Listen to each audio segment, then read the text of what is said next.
Barka ku jama'a, hal yanzu an tabbatar da cewa sakataren rundunar sojan ƙasar ta Amerika na shirye-shiryen aji mukaminsa. Lika ƙasar ta Amerika ta fitar da ƙididdigan sojojinta da ta rasa har ma waɗanda suka ji rauni a sakamakon yakin su da ƙasar ta Iran. Inda ƙasar ta Amerika ta tabbatar da jimillar sojojin ƙasar ta Amerika waɗanda suka mutu har ma waɗanda suka raunata. Adadin su ya kai kimanin sama da 770. Lika ku a ta bangaren shugaban ƙasar ta Iran wato Mas'ud Pezeshkian. Ya bayyana cewa a daidai wannan lokacin ne ya kamata a kawo ƙarshen wannan yakin na ƙasar ta Amerika da kuma Iran. Mai ƙara shafa duniya gabaki ɗaya ta shaida cewa ƙasar ta Iran ce ta yi nasara game da wannan yakin da suka yi da kasar ta Amerika. Ana zargin shugaban kasar ta Amerika Donald Trump da laifinsa da kuma gangancinsa, da har ya janyo wa kasar ta Amerika mummuna asarar sojoji. Kan yakin da wasu dama daga cikin Amerikawa ke faɗar cewa wannan yakin na kasar ta Israel da Iran da Amerika ta shiga samsam ba hurumin ta bane kuma bai dace ta shiga wannan yakin ba. Don ba zai janyo wa kasar ta Amerika da mai ido ba. Wanda shine ake zargin cewa ya janyo shugaban kasar ta Amerika Donald Trump mummunan bakin jini a cikin kasar ta Amerika. Amma shi me za ku ce game da wannan sabon jadawalin kididdigar da kasar ta Amerika ta fitar? Jumillar sojojinta waɗanda suka rasu da kuma waɗanda suka raunata sun kai sama da 770 tun bayan da suka fara yaƙar ƙasar ta Iran.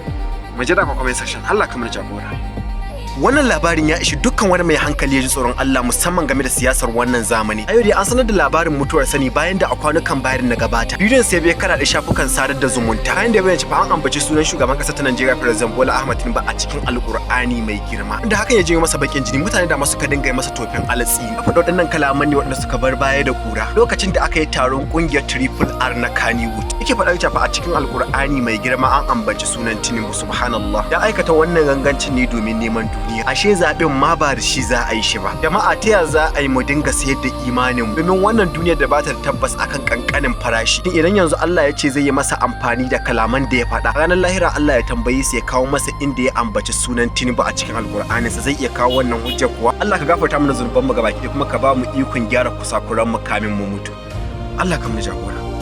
Sheikh Salihu Alkali Zaria ya tura zazzafin nasiha zuwa ga sabon DJ campaign din shugaban kasar ta Najeriya wato Sanata Abdulaziz Yari, inda malam yayi nasiha kan cewa Sanata Abdulaziz Yari ya ji tsoron Allah, mai adalci game da wannan damar da Allah ya ara masa. Laka malam ya karar cewa kamar yadda mutane dama ke kyautatawa Sanata Abdulaziz Yari zato, ya kamata ya adalci kuma ya duba game da irin halin matsalar rashin tsaron da take canyewa a yankin Arewa. Yau dai an tabbatar da in bindiga sun afkawa masallacin Juma'a kuma suka yi awon gaba da masallata da ke cikin wannan masallacin ajiye Juma'a. Wannan abin ya faru ne a jihar Niger da ke Arewa. Da makamancin wannan ya faru a satin da na gabata a ƙauyukan jihar Sokoto, inda 'yan bindiga suka shiga wani ƙauye da ke jihar Sokoto kuma suka jagoranci sallar Juma'a a cikin ƙauye. Mai da aka tabbatar 'yan bindiga sun shiga ne tun daga misalin karfe 11 na safe har zuwa karfe 5 na yamma. Kuma yadda aka kashe sama da mutane 20 a jihar Plateau. Bayan harin da wasu 'yan bindiga su haka a jihar ta Plateau. Matsalar rashin tsaro a koda yaushe aka waye safiya ana ƙara tabarbarewa musamman a yankin arewacin Najeriya. Kuma in ka ya Allah ka kawo mana ƙarshen wannan bala'i. Maka zaɓa mana shugabanni mafi inganci a zaɓen shekara ta 2027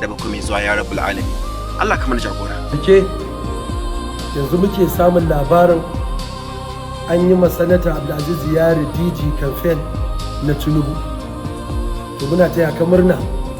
Allah madaukakin sarki ya taya ka riko da wannan jagoranci da aka baka. Amma muna tunasar da kai ka ji tsoron Allah mai girma da ɗaukaka. Ka tuna addinin da Allah ya zaɓe ka a cikinsa shine addinin Musulunci. Ka tuna yankin da ka fito shine yankinmu na Arewa. Ka sani cewa Allah bai ɗora wa mutum jagoranci sai da dalilin samun mafita. Muna roƙon Allah ya sa dalilin wannan yankinmu zai samu zaman lafiya. Allah ya sa ta dalilin wannan jagorancin naka al'ummarmu za su samu mafita a cikin halin da suke ciki. Domin kowa ya san yanayin da muke ciki, yanayi ne wanda yake mai tsanani.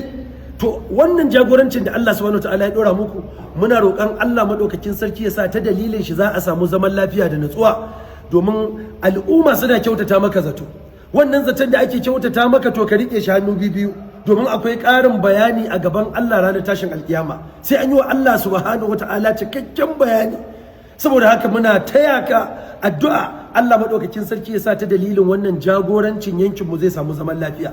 Ta dalilin wannan jagorancin da aka baka al'ummar mu za su samu mafita, domin mu ba mu da wata damuwa illa al'ummar mu da yankin mu.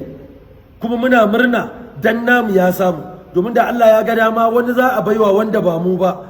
To wannan zaton da ake kyautata maka, ba daɗewa nake ganin wani bawan Allah in ya murne yake cewa dalilin mu'amalar da yayi da kai zai iya musulunta. To wannan magana ta faranta mana rai kuma mun ji daɗinta.